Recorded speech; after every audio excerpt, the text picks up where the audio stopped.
Pessoal, o frio tá pegando fogo e aí...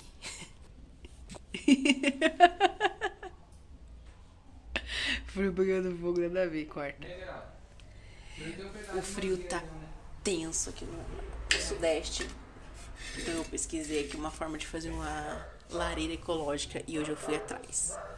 Então a gente comprou uma bacia de cerâmica pra colocar planta,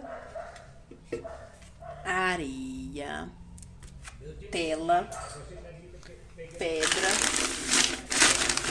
top, bonita, pra ficar em cima, assim, de decoração. E também a gente vai precisar de latinha de cerveja, de refrigerante, pra poder colocar aqui dentro e fazer um foguinho. Diz que esquenta dentro de casa. Vamos ver. Depois eu vou mandar pra vocês verem o resultado. Ó, é só começar a pegar areia, enchendo aí a vasilha de cerâmica. Depois que colocou até um certo ponto, já encaixa as latinhas, termina de encher aí quase até o bico as latinhas de areia. Dentro não, tá, meu povo? Isso aí. Pede pro seu marido cortar a tela pra você não se machucar.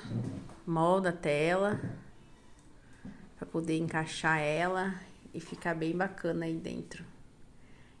Encaixou, começa a colocar as pedrinhas. Deixa um espacinho aí depois pra você poder encher com etanol.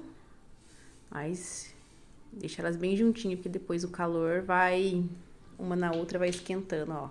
Pede pro seu marido colocar o etanol a primeira vez, né? Porque eles têm mais habilidade. Pode encher até o bico.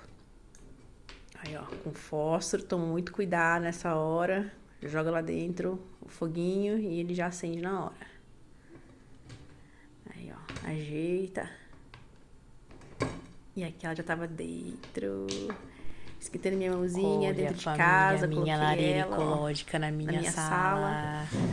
E com meio potinho aí das latinhas cheias de álcool, durou 50 minutos. Mas esquentou bem a...